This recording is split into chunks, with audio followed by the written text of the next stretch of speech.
Questions, please.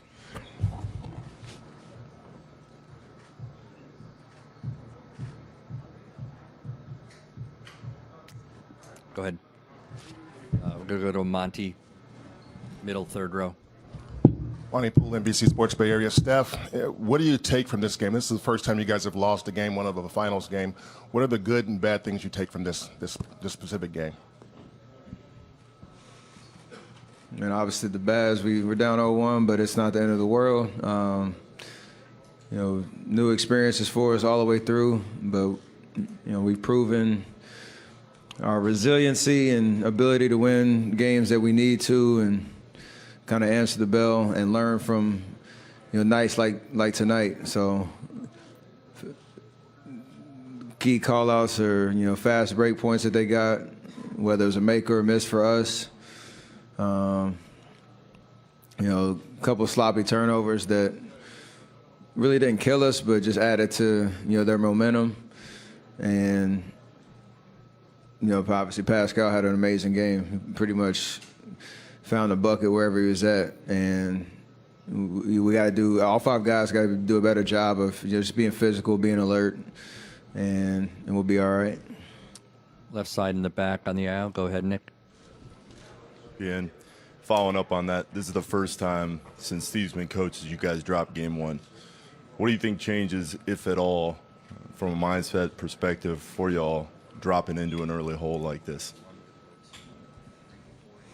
Nothing really. I mean, you know, there's a great atmosphere out there. They obviously play well, but our confidence remains the same. And block out all the noise about how, you know, what these are first and this and that, and kind of the doubt around it, you know, around our team. It's just come out and play hard, you know, get game two, and take it from there. So I like the vibe that I say it a lot, but I like the vibe that we had in the locker room in terms of everybody focusing on what they need to do differently, and the overall energy, you know, bump that we need to have, and then you know, go steal game two. Right side front row, Mark. Hey, Steph, Mark Medina, Bay Area News Group. You guys have often said when things aren't necessarily going your way that Kevin Durant's, you know, an obvious bailout that can make things easier. Besides his obvious scoring, what other things are more difficult without him tonight? KD is an all-time great player on both ends of the floor, so I could sit here and talk for days about what he adds to our roster. You know, we've obviously proven that when he's out, we can have guys step up, and you know that's going to be the case until he gets back. So for us, I think the first half, you know, after that 10-day break, it was a little bit sloppier than we might have thought, and a little bit, you know, more rust that we had to shake off. But we still had a chance to win in the fourth quarter, and they did what they're supposed to do on their home floor and closed out the game. So I don't think it's that complicated. What we need to do differently is just play better, you know, take away the easy buckets for them, and control the momentum a little bit better. And we're definitely capable of doing that, you know, no matter who's out there on the floor. Steph. Left side, third row. Pardon me. Paul Antunes, ESPN Brazil. When you see Siakam go 14 for 17 and Gasol 6 for 10, and then you got Van Vliet 5 for 8, do you kind of live with that and just kind of tip your hat?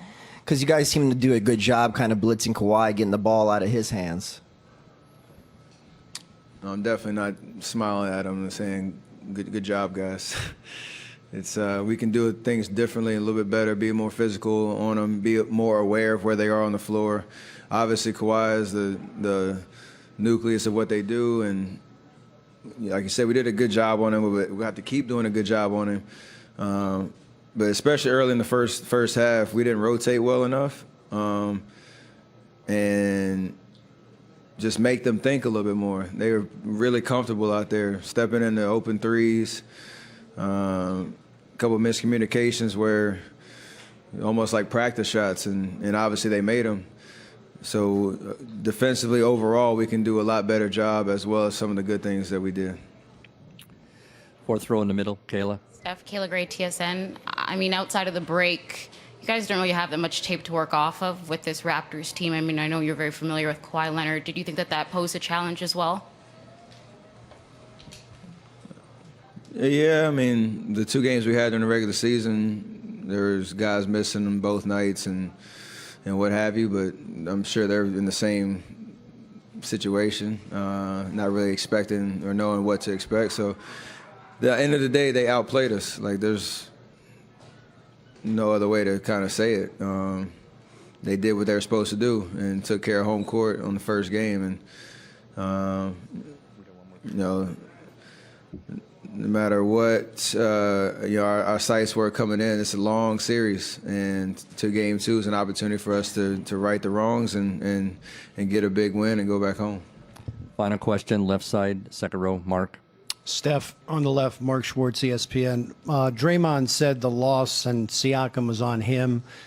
He called Siakam, he said he's become a guy, meaning I respect his game.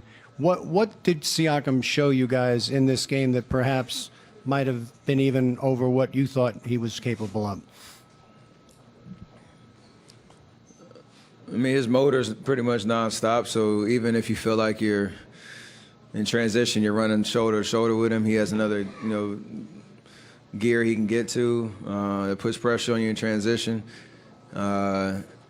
He showed that, you know, pretty much all season, but tonight, especially when he puts the ball on the floor, he's pretty composed, knowing what he's trying to do with it, and obviously great at finishing, no matter, you know, where it is around the paint.